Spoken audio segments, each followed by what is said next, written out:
Hi everybody, welcome back to Houseplant Care 101, and I'm very excited to do a care video on Pilea Peperomioides. Pilea Peperomioides. Don't know why I just said that with an accent, it just rolls off the tongue. Pilea Peperomioides. It's also known as the Chinese money plant, UFO plant, because it has the like UFO shaped pancake leaves. It's a type of friendship plant because it puts out little pups, so it's really easy to propagate and gift to friends.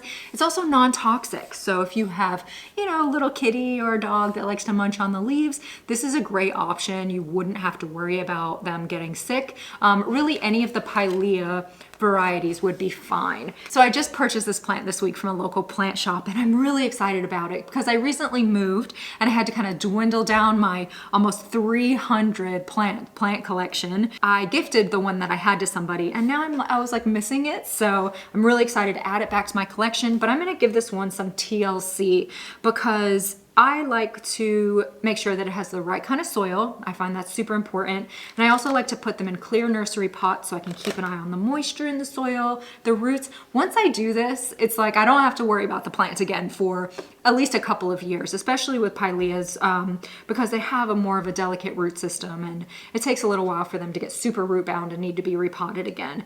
And it just gives me like ease of mind because a lot of times it doesn't have the right kind of soil and so on and so forth, coming from the nursery. So in addition to repotting, I'm going to be sharing all of the things that you need to know about care: lighting, watering, fertilizing, repotting, pruning, propagation. I'll have timestamps in the description below if there's a certain subject that you're really interested in. So I'm really excited to just jump into it and share everything you need to know about this really, really great plant. This Houseplant Care 101 series is sponsored by rePotme.com. With rePotme, you can have all of your houseplant supplies delivered right to your door. They are a one-stop shop for all of your houseplant, orchid, or succulent needs. They have custom handmade houseplant soils ranging from tropical houseplants, cactus and succulents, pothos, snake plants, and more. I cannot live without their clear slotted orchid pots. They have amazing houseplant fertilizers and so much more. I've included their link in my description below, and you can get 10% off any soil with my code Ashley. It's always really helpful to know the natural habitat of any plant that we bring into our home.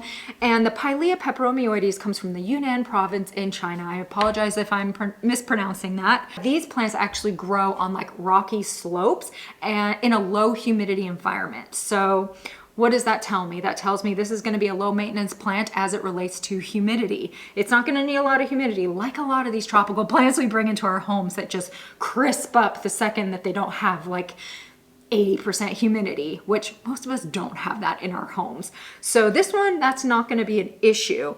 And it also tells me some things that I need to know about the soil, about lighting, so on and so forth. So for lighting, usually on those rocky slopes, it's going to get a lot of light. I can't imagine a lot of plants kind of growing and covering up the plant. So based on my research, everything says bright and direct light. But what does that really mean?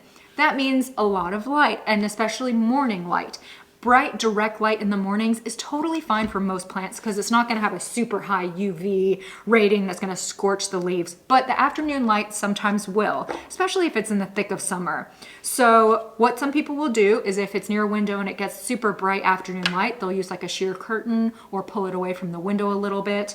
But for the most part, I would say go for more light. I think that's something that a lot of people struggle with these. It's like I hear they get really leggy. The leaves thin out. The leaves get smaller.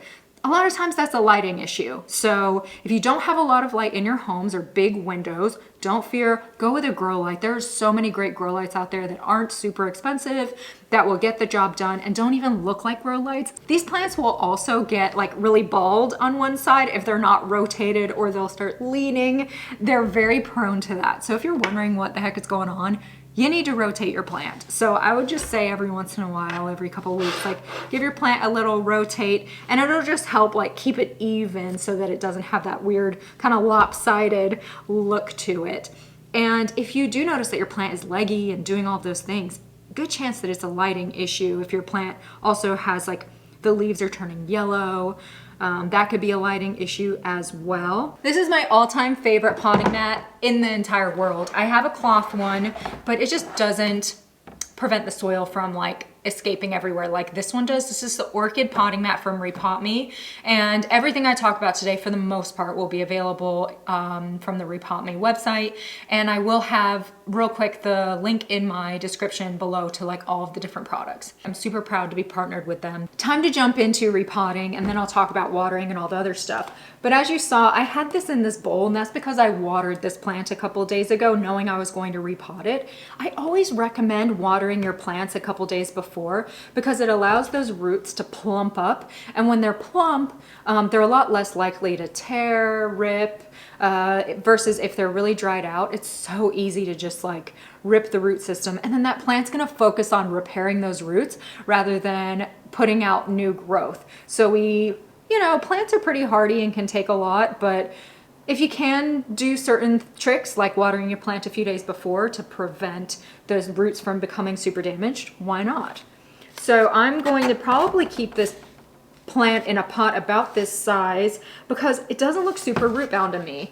Like there's not a lot of roots coming out the bottom. Like that's the way that you would know normally to repot your plant, is that the roots are coming out the bottom. It's not putting out a lot of new growth, even though you're doing all of the things that you need to do. If you're seeing stuff like that, maybe the growth is stunted, things like that, you'll know that it needs to be repotted. It needs a freshening up of soil. Maybe the soil's become hydrophobic and isn't absorbing water. That happens to a lot of us with houseplants. So let's take a good look, take a little peek-see. Okay. All right, let's take this out. Now, Pileas have pretty, like, I don't know what the right word is, like not fragile root systems, but they're somewhat delicate. Oh my gosh, look.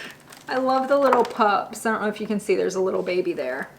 So I'm really glad that I watered this plant. The soil's coming off really easily. It's not damaging the roots. If it was really dry, it would be difficult to, I don't know, for the soil to kind of come off as easily as it is right now. And they provided me with this handy stick. So I'm just going to do that. And it's so different with Pileas versus philodendrons. Is that a root clump? Yeah. They're just so delicate. Oh, hello. So it would be really easy. It looks like there's two plants in here. You see how it's separating? This looks really healthy. Doesn't smell funky. A lot of times with root rot, it'll smell funky. I don't see any baskets or fabric or anything in here like sometimes you'll see. I do want to leave a little bit of room. So you can see there, it's about an inch bigger than the root ball, which is perfect. I'm so glad I have the right size. So Pilea Peperomioides would do well in terracotta, they would do well in plastic. Just make sure there's a lot of drainage holes. Whatever you use, you wanna make sure there is a lot of drainage. That's super important for any of the tropical plants that you bring in. You don't want it to just sit stagnant in water because it's not gonna be able to have airflow, the roots are gonna get root rot.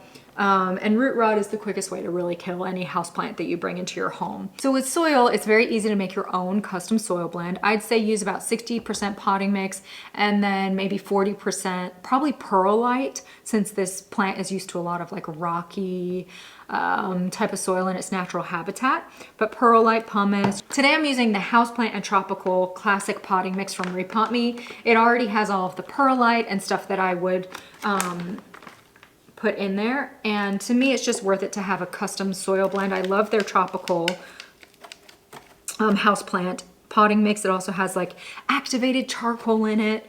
It's just a really great potting mix. So you can see kind of what the soil looks like. Yeah, just put a little bit in the bottom, and then I'm gonna put these little babies in here. So you see here what the little pups look like. So it puts off all these little offshoots and all these little pups, and you can just take them out of the soil to propagate them. But I'll talk a little bit more about that. So the other thing you want to do when you bring your plant home is wash all the leaves, maybe spray them down with some insecticidal soap just to get rid of any pests that might be on there. It's also really normal for the old leaves to turn yellow and die off, especially as we're coming into the winter months. And these plants do tend to go dormant in the winter months. So if you're noticing those old leaves are getting yellow, don't stress about it. That's super normal. This looks so good. And then this will go into a cover pot. So I can like switch out cover pots if I need to, but if I switch out my cover pots, I don't have to repot the plant because it's gonna stay in this nursery pot for a while until I see all the roots kind of starting to come out and it outgrows the pot. Watering is another one that you may start to see like yellowing leaves, or the leaves are looking like a little domed, kind of like this. It's super normal for the leaves to look like this. You see how it's kind of like domed up? But if it starts to curl the other way, you may have some issues. It could be a lighting issue, which we covered, but it could be a watering issue as well. So it's either getting too much or too little water. So I would recommend watering this plant in the summer months, because those are the growing months, the spring and the summer, where you want to like bump up your watering a little bit because it'll be actively growing. I'd say water it when it's about halfway dry. You know, if this plant stays dried out for too long, it's going to start dropping its leaves. It's going to start having some issues. This plant doesn't really like inconsistent watering. So like extended periods of drought or extended periods of the soil being too saturated and moist. So the watering is really what you want to get right. And a big part of what plays into watering your plant correctly is the correct type of soil. Because overwatering your plant doesn't mean that you're giving your plant too much water. It just means that the soil's not well draining enough and is too saturated. So you water your plant and then it doesn't drain out of the soil, the water. And so then like a week later, it still has the same amount of moisture in it as like when you first watered it, and the plant just can't handle being super saturated, or the roots can't. So hence why well-draining soil mixture is the route to go. Yeah, during the growing months, you want to do about 50% when it's dry, give it some good watering. And then in the winter months, as I mentioned, these plants go dormant. So when it's about fully dry, like almost there, that's when you want to give it a good drink. And if you're unsure, get a moisture meter, because these are really helpful, and it'll tell you, like, you just put it in the soil, it'll tell you if it's dry, if it's wet, if it's moist. It's very helpful. And some of them even have light meters on there, and it'll tell you like how much light your plant is getting in the area where it's situated. When you first repot, you'll want to water it from the top because it'll just like help the plant get settled in. But these plants don't really like to have a lot of water on their leaves. So what I'd recommend doing, and how I watered this plant a few days ago, is getting like a little bowl like this and putting water into the bowl, and then just like letting your Pilea Peperomioides sit in that water. And mine sat for about an hour, and it literally soaked up every last drop of this entire bowl of water. Like at first it just kind of like floated on top of the water because it was like so dehydrated and the soil didn't have any, like it was so light. But yeah, it soaked up every single drop of that water and was much happier for it a couple days later. As you can see, it's looking really good. It will let you know when it's thirsty too, because the leaves will like start to droop over. And if you see that, like definitely get on it with the watering. Now, if you prefer to water your plant from the top, that's totally fine. I water a lot of my plants from the top, but you just want to make sure you're giving your plant enough water. So like a couple little, you know, a little 1-2 isn't going to do it. Especially when it has a well-draining soil mixture, you want to like really douse it, or let it go in the shower and just like kind of wash the leaves off, let the soil get super saturated. And you don't have to worry about it getting too much water because it's a well-draining soil mixture. All of that excess water is going to drain out, because you want to be able to see, now that like I have the clear nursery pot, I'll be able to see if the water is like, you know, throughout the soil, evenly dispersed throughout, which is what we want. So fertilizing this plant is similar to other tropical houseplants, where you want to fertilize it during the growing months, spring and summer. I always recommend starting at a 50% strength to see how your plant responds. And if it responds well, then go the full dosage recommended, and use that as directed on the, you know, back of the fertilizer. I say any kind of house plant fertilizer or for house plants will be great for this plant, because it will have enough nutrients needed for the like beautiful foliage. We want a lot of foliage on this plant. We're not focusing on like blooms and stuff like that. So a house plant fertilizer will be fine for this one. These are the ones that I like from RePotme, and this one's organic and this one is synthetic. They're both fabulous. I will say I use the organic one a lot. However, it does have like a little bit of a fish smell because it's a fish fertilizer. So that's why I use it, because like the plants go crazy for it. But for the first day, you might notice like a little bit of a smell, but that does go away. I'd always recommend like a water-soluble fertilizer that you use when you're watering your plant. And with this plant going dormant in the winter months, hold off on fertilizing unless you're seeing a lot of growth, in which case at that point you can fertilize, but maybe go at like 50% strength. So a lot of my plants, I actually have a plant room with all of my plants for the most part, and they grow through the winter in there as well. So I'll like do half strength fertilizing for those plants. Propagation with this plant is so easy. So you'll see here little pups that grow out, and all you want to do is trim down to like the base of this plant, like make sure there's some little nodes and stuff. You could even probably get some roots, which would be great. And then you just trim it here, and then you can stick it in water, or if it has roots, you can stick it in soil, and then that's it. Voila, super, super easy to propagate. And then before you know it, it'll just be growing. And if you put it in water, the water doesn't have to be like special water. You can use tap water, or you can use distilled water. Now, pests are a very common thing that we deal with as plant parents, and what I recommend using is insecticidal soap for the leaves, but then systemic granules in the soil. And systemic granules have an active ingredient that the plant will actually absorb, and then if there's any like pests in the soil or pests that eat the leaves of the plant, it'll kill those pests. And then it takes a little while to like break the cycle of the pests with the eggs and everything, but it will get rid of them. And it's also really helpful for fungus gnats, come to find out. So if you've been using systemic granules and mosquito bits, I don't think that's necessary to do both. I've started just doing systemic granules, and it's been controlling the fungus gnats as well. If I'm wrong, feel free to correct me, but I think that's what's going on.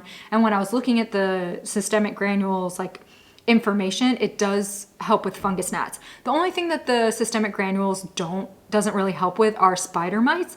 And if that's the case, then the insecticidal soap helps with that. Now, there are tons of homemade things that you can do to combat pests. Peppermint oil, you can use neem oil if you're not comfortable using systemic granules or insecticidal soap. So there's lots of different options out there, but for me, that's what I have been using. And I had a really huge thrips outbreak that I tried everything for. I tried ladybugs, everything. I released like 3,000 ladybugs in my house. My husband was like, oh my gosh, what are all these ladybugs doing in here? But it helps. But then as soon as the ladybugs were on, then the thrips came back. But systemic granules, chef's kiss, worked wonders for me. So that's really everything you need to know to make your Pilea Peperomioides thrive. And feel free to leave your tips and tricks that you've come up with. Feel free to leave any questions. I have a lot more episodes about all different types of plant care. And I forgot to mention that these are a symbol of good luck and prosperity. So I hope that it brings that for everybody out there. And I don't have a penny on me, but I usually like to put in a little penny into my houseplants for good luck as well. So thanks so much for watching, and feel free to subscribe if you want to see more videos like this in your newsfeed. We also have a terrific community on TikTok, Instagram, and Facebook. All right, I hope you have an absolutely wonderful, wonderful rest of the day, and I hope I get to see you soon. Bye.